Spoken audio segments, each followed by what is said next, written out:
নমস্কাৰ বন্ধু বান্ধৱীসকল, আপোনালোকক মোৰ জুহাললৈ স্বাগতম জনাইছোঁ। আশা কৰোঁ আপোনালোক ঘৰত সকলো সুস্থ অৱস্থাতে আছে। আজি আপোনালোকৰ মাজলৈ এটা বহুত ধুনীয়া ৰেচিপি লৈ আহিছোঁ মই। খাচী মাংস আমি বিভিন্ন ধৰণেই বনাই খাওঁ, কিন্তু আহকচোন আজি ধাবাতনো খাহী মাংস কেনেকৈ বনায় সেইটোকে সোৱাদ লওঁ।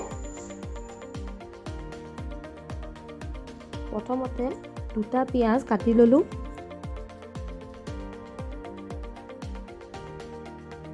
নহৰু এটাৰ ফুটাখিনি গুচাই ল'লোঁ। 3টা জলকীয়া লৈছোঁ। এটা বিলাহী সৰুকৈ কাটি লৈছোঁ। ডাঙৰ চাইজৰ এটা আলু কাটি লৈছোঁ। লগতে অকণমান আদা ল'লোঁ আৰু হালধি 1 চামুচ, নিমখ 2 চামুচ, 1 চামুচ জিৰা পাউডাৰ, মিট মছলা এটা পেকেট আৰু লাল মিৰ্চ পাউডাৰৰ এটা পেকেট ল'লোঁ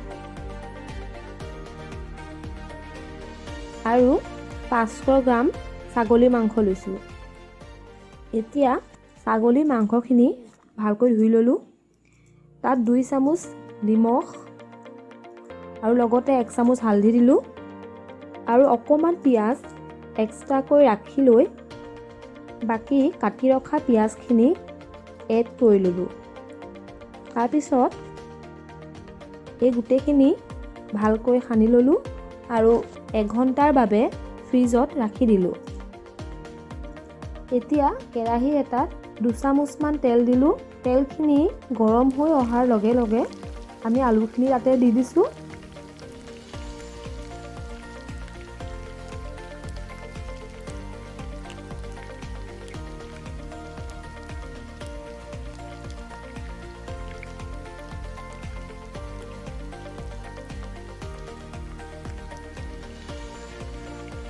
লগতে আধা চামুচমান হালধিও দি দিছোঁ। আলুখিনি আমি ৰঙচুৱা হোৱালৈকে ভাজিব লাগিব।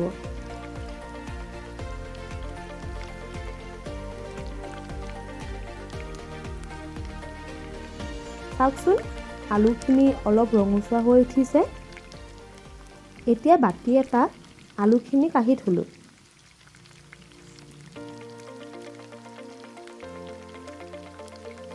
আকৌ আমি এটা প্ৰেছাৰ কুকাৰত জোখমতে অলপমান তেল দিলোঁ।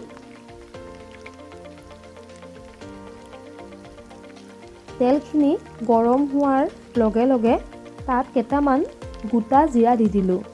জিৰাখিনি তেলত দিয়াৰ লগে লগে ফুটিবলৈ আৰম্ভ কৰিছে। এতিয়া অথনি ৰাখি থোৱা পিঁয়াজখিনিও তেলতে দি দিলোঁ। লগতে ফালি লোৱা জলকীয়া 3টাও দিলোঁ।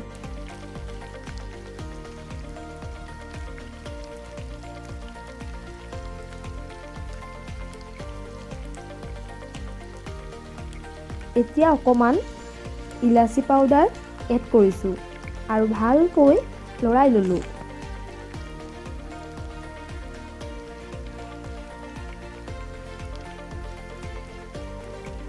আকৌ কাটি ৰখা বিলাহীখিনিও এড কৰিলোঁ। মন কৰিব যে পিঁয়াজখিনি ৰঙচুৱা হোৱালৈকে ভাজিব লাগিব। চাওকচোন, বিলাহীখিনিও গলিবলৈ আৰম্ভ কৰিছে। এতিয়া আদা আৰু নহৰু পিচি বনোৱা পেষ্টখিনিও ইয়াতে দি দিলোঁ। আদা আৰু নহৰুৰ কেঁচা গোন্ধটো যোৱালৈকে আমি ভাজি ল'ব লাগিব।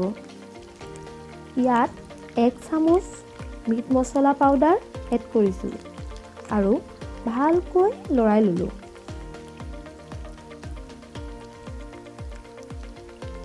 এয়া মেৰিনেট কৰি থোৱা মাংসখিনি অলপ অলপকৈ ইয়াতে দি দিছোঁ।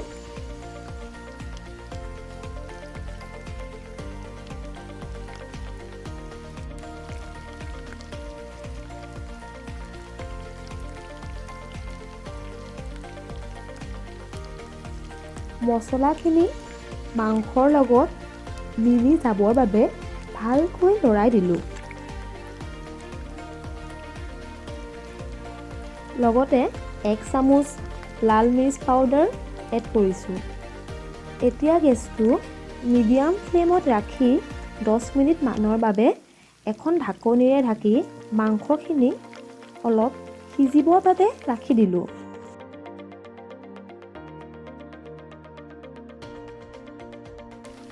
এয়া চাওকচোন, অলপ অলপকৈ পানী ওলাইছে। গোটেই মছলাখিনি মাংসৰ লগত মিলি যোৱাৰ বাবে কি ধুনীয়া গোন্ধ এটা ওলাইছে।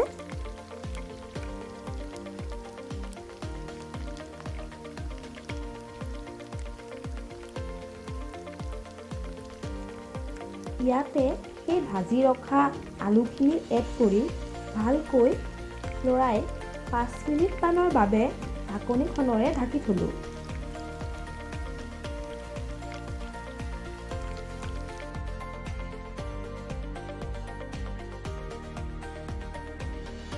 এয়া চাওকচোন, গোটেইখিনি ভালকৈ মিহলি হৈ গৈছে।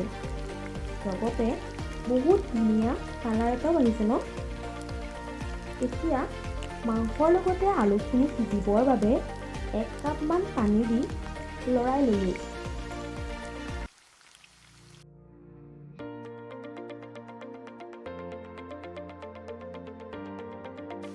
চাওকচোন, আগৰ পানীখিনি শুকাই গৈছে।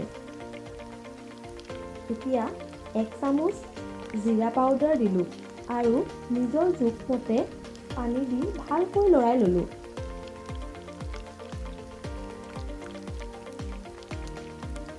লগতে প্ৰেছাৰ কুকাৰৰ ঢাকনিখন লগাই 3টা চিটি অহালৈকৈ সিজিব দিলোঁ।